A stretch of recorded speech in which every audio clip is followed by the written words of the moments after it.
আজ এই ঝুমকাটা কাস্টমাইজ করতে করতে তোমাদের সাথে কিছু কথা শেয়ার করি। চলো, এরকম ছোটখাটো বিজনেসের ক্ষেত্রে সবসময় কিন্তু সবাই সবকিছু অর্ডার পায় না।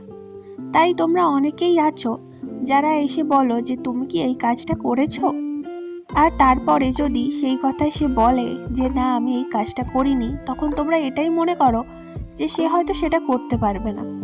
তোমরা কোনো ফটো দেখাও, সেই ফটোটা সেম ভাবেই করে দিতে বলো। প্রথমে একটা কথাই বলি যে কারোর জিনিস কোনোদিনও কপি করা যায় না।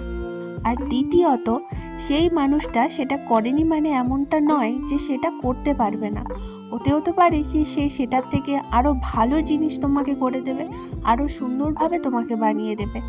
তাই তোমরা যারা মনে করো যে সে সেটা করেনি মানে সে সেটা পারবে না, এরকম কিন্তু কোনোদিনই নয়। এরকম ঘটনা কিন্তু বহুবার আমার সাথে ঘটেছে। কিন্তু এটাই যে সবসময় আমি তো সব জিনিসের অর্ডার পাই না, আর সব জিনিস কখনো কারোর পক্ষে করাও সম্ভব না। আর অর্ডার না আসলে সেটাকে তো আমরা এমনিও বানিয়ে রাখতে পারবো না, কারণ প্রত্যেকটা জিনিসের পিছনেই খরচ থাকে। তো তাই প্রত্যেকটা জিনিস এরকম ভাবে বানিয়ে রাখাও পসিবল নয়। তোমাদের সাথে কথা বলতে বলতে কিন্তু আজকের আমার কাজটা কমপ্লিট হয়ে গেছে। এবার তোমরা দেখে জানো তোমাদের কেমন লাগলো। তো আজকের জন্য এইটুকুই, টাটা।